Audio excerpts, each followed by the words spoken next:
اگر یہ امام کی جانب سے تو ہدایت ہو رہی ہے اور ہم تک پہنچ رہی ہے، لیکن سوال اصلی یہی ہوتا ہے کہ جب فزیکلی موجود نہیں ہیں تو وہ فیضیاب ہم یا مومنین جو کچھ بھی ہیں وہ کیسے ہو رہے ہیں، وہ کیسے ہدایت یہاں تک آ رہی ہے؟ دیکھیں، امام کے وجود سے فیضیاب ہونا، جی یعنی وہ ہدایت کا سلسلہ جو امام زمانہ کے وجود سے مومنین تک پہنچ رہا ہے، اس سے مومنین کس طرح فیضیاب ہو رہے ہیں؟ جی جی اگر یعنی سوال یہی ہوتا ہے کہ امام تو پردہ غیبت میں ہے، سوال کا جواب اس طرح سے ہے کہ امام یہ ہدایت جو ہے، ہدایت ظاہری بھی ہے اور باطنی بھی ہے ایک۔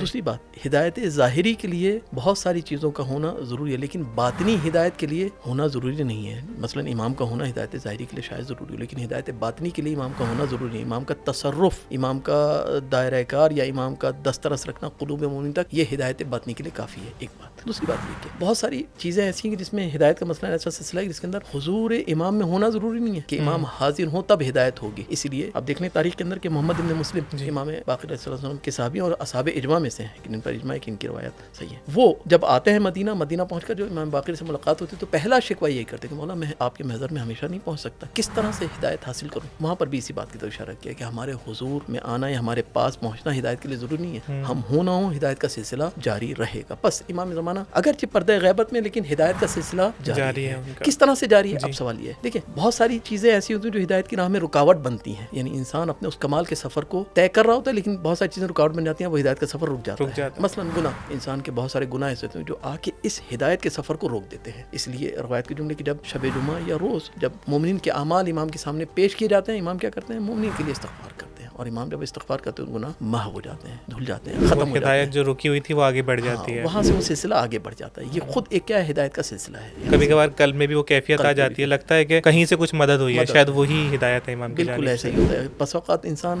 بہت پریشان بیٹھا ہوتا ہے، بہت پریشانی میں مبتلا ہوتا ہے، اور دل کو ایک سکون اور ڈھارس محسوس ہونے لگتی ہے، نہیں ابھی بھی کچھ ہے۔ یہ امام کا تصرف ہے قلوب مومنین کے اوپر کہ جہاں پر مومنین کو کچھ ہونے کا احساس ہوتا ہے، راہیں کھلتی ہوئی محسوس ہوتی ہیں۔ اس لیے بہت ساری بلائیں ایسی ہیں کہ جو مومنین تک، یعنی ایک بار تو آ گئی بلا، اس کو دفع کرنا، رفع کرنا، اٹھا دینا۔ ایک بار دفع بلا، یعنی بلا آنے سے پہلے امام جو ہے مومنین کے لیے اس بلا اور مومن کے درمیان میں حجاب برقرار کرنا، جس کا پتہ ہی نہیں چلتا کون سی بلا ہے، کتنی ٹل گئی ہوں گی۔ لیکن لولا الحجہ لساقط الارض۔ سبحان اللہ، یعنی کہ امام کی خود ایگزسٹنس، امام کا وجود ہی ہمارے لیے ہدایت ہے۔ صرف یہ سوچنا فزیکلی سامنے ہوں گے، بہت نیرو مائنڈیڈ ہو کے سوچنا ہے نا، اس کے پیچھے بھی امام ہو سکتے ہیں۔ بہت ساری چیزیں ایسی ہیں جو آپ کی زندگی میں ہو رہی ہیں، مثلا آپ کی نماز قضا ہوئی، آپ کے بہت سارے کام ہو رہے ہیں، اس کے پیچھے بھی بہرحال امام کا وجود ہے کہ آپ کو یہ توفیقات ملیں۔ کوئی بیماری لاحق نہیں ہو رہی، کوئی بیماری لاحق نہیں ہو رہی، آپ صحت مند ہیں، یہ ساری چیزیں ہدایت امام سے وابستہ ہیں۔